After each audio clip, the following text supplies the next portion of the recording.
Hello children, how are you all? I hope you all are doing well. So today we are going to study chapter The Emperor and the Shadow Puppet. So let's start. Once upon a time in a country in Han times, the wife of the emperor became ill.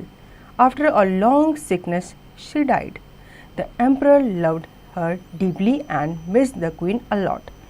He would spend most of his time hearing various stories from her. He missed her too much that he felt miserable after her death. बच्चों, बहुत समय पहले एक राजा हुआ करते थे. उनकी एक रानी थी. वो एक बार बहुत बीमार पड़ी और इतना बीमार पड़ी कि उनकी डेथ हो गई. अब उनके जाने के बाद राजा सैड रहने लगा, बहुत दुखी रहने लगा. वो उन्हें इतना मिस करता था कि उनकी स्टोरीज बार बार पढ़ता रहता था और उनको पढ़ पढ़ के वो उन्हें याद किया करता था. The people of his kingdom and his minister were worried a lot. They thought that he would probably overcome his grief with the passage of time, but his loneliness affected his health and his work. Whenever the countries of minister came to him for advice, he would simply say, "No, I will look into the matter some other day." He gradually lost interest in the activities of the court and of the people of his kingdom. अब जो राजा था वो इतना दुखी रहने लगा कि वो अपने राज्य के कार्यों में इंटरेस्ट नहीं लेता था. उसके मिनिस्टर्स जो थे वो सोचते थे कि चलो राजा कुछ दिन दुखी रहेगा लेकिन उसके बाद वो काम करने लगेंगे, लेकिन ऐसा नहीं हुआ. जो राजा था वो इतना डीप चला गया अपनी रानी की याद में कि वो किसी भी काम में अपना मन नहीं लगाता था. और जब उसके मिनिस्टर उससे आके कुछ मैटर्स डिस्कस करते थे तो वो कहता था कि मैं इस बारे में बाद में सोचूंगा या बाद में इस बारे में बात करूंगा.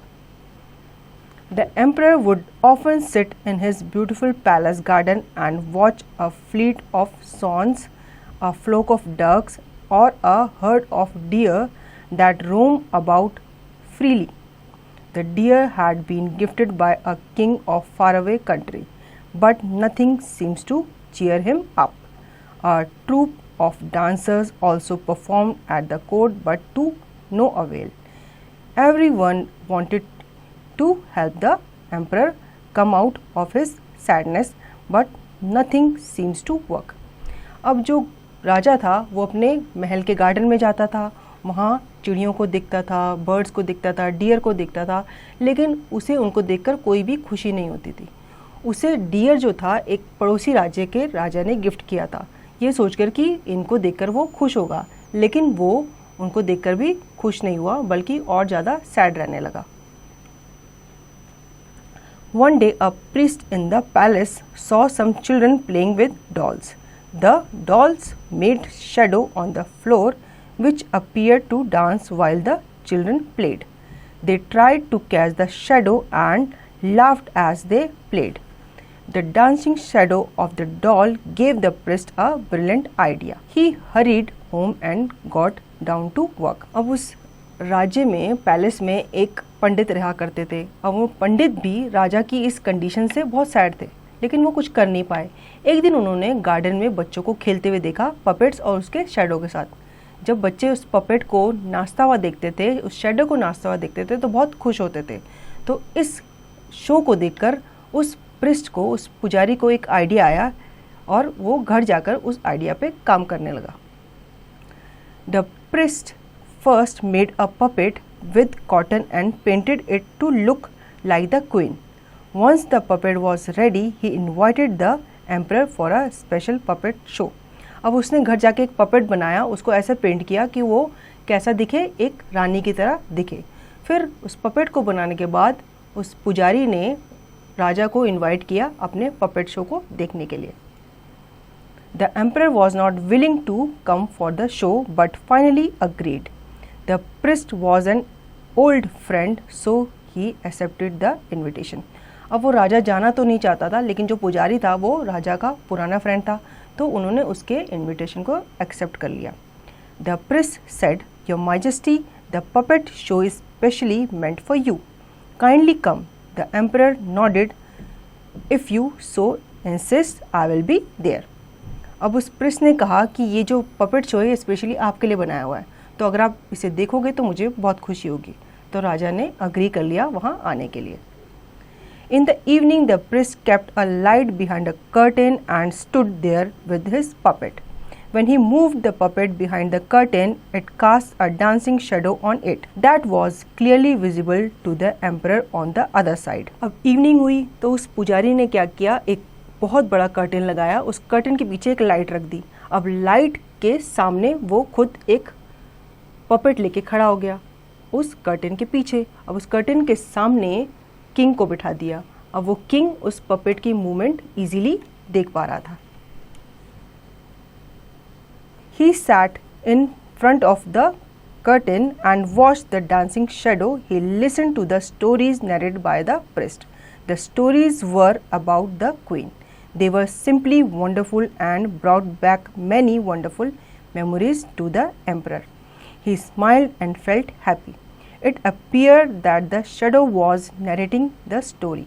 The emperor clapped his hand with joy and said, "I would like to watch the puppet show every evening. I am delighted." अब जब राजा ने वो पपेट शो देखा तो उसे उस पपेट शो को देखकर किसकी याद आ गई, रानी की याद आ गई। तो उसके दिमाग में सारी मेमोरीज रिकॉल हो गई।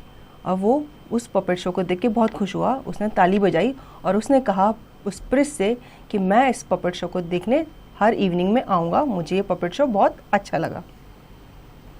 Every day the emperor began to attend court, talk to his ministers and courtiers before he watched the puppet show in the evening.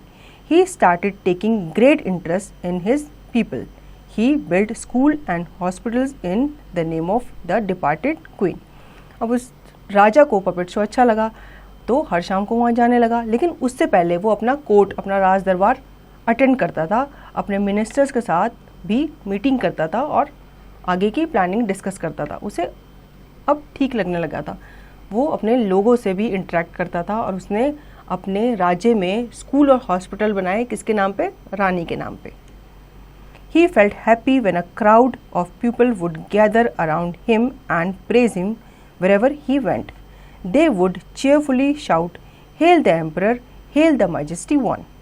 The priest spoke to him one day, "Your Majesty, joy and sorrow are part of life.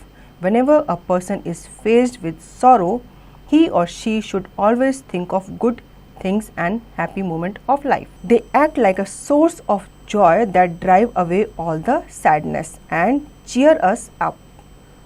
They teach us to live happily and do good deeds to make others happy. While remembering those who are no longer with us," the emperor smiled and nodded. "I thank you for guiding me and for such wise words." अब जो राजा था वो अपनी प्रजा में interest लेने लगा तो प्रजा भी उससे खुश रहने लगी और वो जहाँ भी जाता था उसकी प्रजा उसकी जय जयकार करती थी कि राजा की जय हो।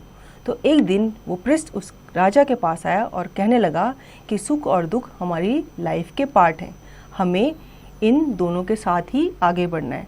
हमारी लाइफ से कोई भी चला जाता है तो हमें उसके जाने के बाद दुखी नहीं होना चाहिए, बल्कि उनकी अच्छी यादों के साथ आगे मूव ऑन करना चाहिए। तो बच्चों, ऐसे ही हमें उस प्रिंस की बात माननी चाहिए, जो उसने कहा उसकी बातों पे अमल करना चाहिए और हमेशा खुश रहना चाहिए। तो कैसी लगी आपको ये स्टोरी? आई होप आपको ये स्टोरी अच्छी लगी होगी।